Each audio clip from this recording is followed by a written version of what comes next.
బిందు Naidu YouTube channel ఉందండి, like చేయండి, share చేయండి. నేను కొబ్బరి రైస్ చేస్తున్నానండి. ఆర్డర్ ఇచ్చారు వేరే వాళ్ళు, తెలిసిన ఫ్రెండ్స్ ఇచ్చారండి యూట్యూబ్ నుంచి.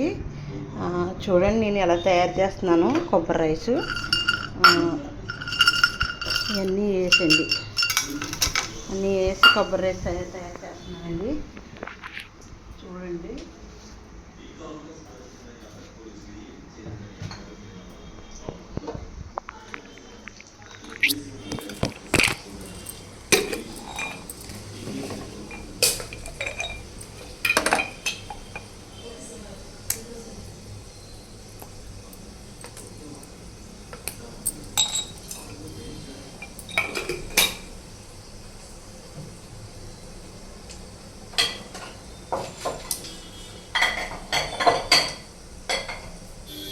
సాజీరా కూడా వేస్తున్నానండి నేను.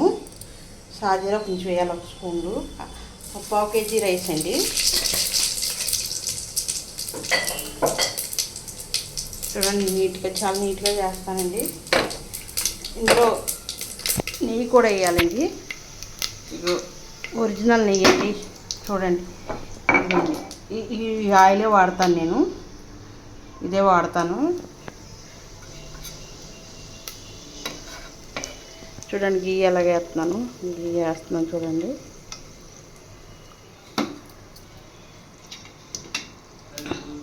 అన్నీ ఊరి నుంచి తెప్పిస్తానండి.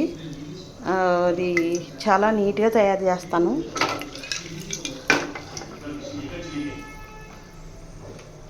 అన్నీ సిమ్లో పెట్టి చేయాలండి, సిమ్లో పెట్టి చేయాలా. కొబ్బరిపాలు ఇగోండి, కొబ్బరిపాలు ఇగోండి.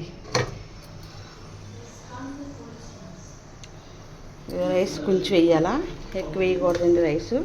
చూడండి కొబ్బరిపాలు రైస్ అండి ఇది.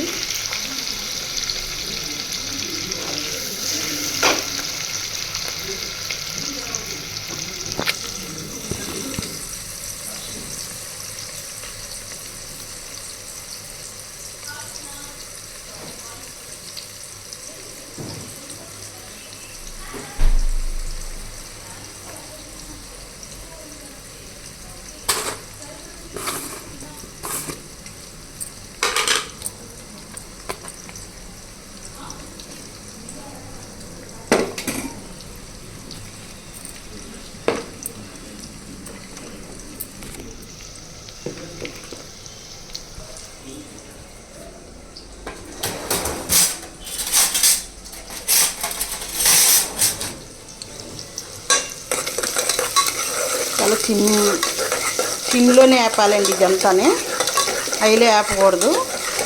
ఇది బ్రౌన్ కలర్ వచ్చిన వరకు వేపాలి. బ్రౌన్ కలర్ వచ్చిన తర్వాత కొంచెం అల్లం వెల్లుల్లిపాయ పేస్ట్ వేయాలండి, 1 స్పూన్లు వేసి అది మగ్గిన తర్వాత మళ్ళీ రైస్ కూడా వడకట్టేయాలండి. రైస్ వడకట్టేయాలా. చూడండి నేను ఎలా చేస్తున్నాను చూడండి. నేను అన్ని క్వాలిటీ వేస్తానని, నా హెల్త్ ఎంత నీట్గా ఉంటుందో మీ హెల్త్ కూడా అంత నీట్గా ఉండాలని నేను హెల్తీ ఫుడ్డే తింటానండి. మీకు కూడా హెల్తీ ఫుడ్డే ఇస్తానండి. గజిబిజిగా చేసి ఇవ్వనండి, చాలా నీట్గా చేసిస్తానండి. నాకు యూట్యూబ్ ఛానల్ ఉందండి. నాకు యూట్యూబ్ ఛానల్లో కూడా మాట్లాడడం కూడా ఎక్కువ రాదు. నేను ఏది ఎడిట్ చేయడానికి గట్రా నాకు తెలియదండి. ఎలాగున్నది అలాగే పెడతాను, ఎలాగున్నది అలాగే చేస్తాను నేను. సరే అండి ఫ్రెండ్స్, థ్యాంక్స్ అండి. మళ్ళీ వీడియో అంతా వేసిన తర్వాత చూస్తాను.